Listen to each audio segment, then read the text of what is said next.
خد ياسمين دوقي وايه رايك؟ امسكي. دي حلوه جدا، تحفه. مبدئيا كده هجيب سكر بودره ونشا اقلبهم كويس مع بعض. صينيه رشها بالسبراي بس هرش شويه عشان ايه يلزقوا فيها.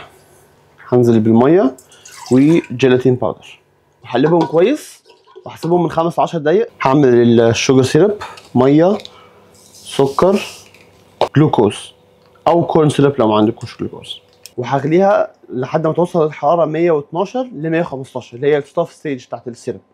خلاص يا جماعه وصل ل 113. هبدا انزل على البوله على لو سبيد. يا جماعه زي ما انتم شايفين كده انا بنزل السيرب على السيرفس بتاع البوله. نزلت بالخليط كله.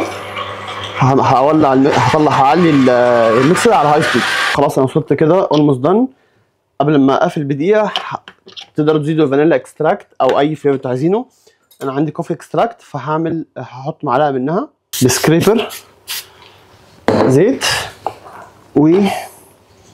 هنزل بيها في الصينيه. ضروري جدا تدهنوا ايدكم بزيت عشان المارشميلو ما يلزقش في ايديكم، تعرفوا تفردوها كويس. واحده ثانيه هحطها في بايبنج باج، هبايبت بالشكل ده كده يا جماعه. بس هرش عليها شويه من الخليط الميكس بتاع السكر البودره والنشا وهسيبهم لمده يوم كامل ينشفوا بدون ما اغطيهم في درجه حراره الغرفه.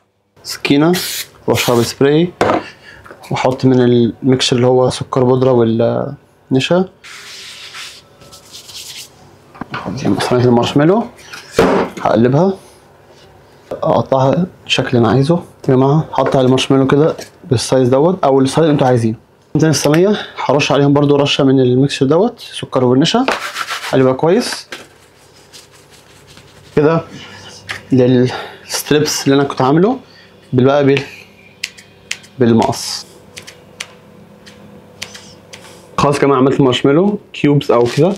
انا عايزه اصلا فلات او عملتها بالبايبنج باج ميني صغيره عشان احطها فوق اي حاجه زين باي حاجه هوت شوكليت ايفر. المهم يا جماعه جربوها وايه رايكم؟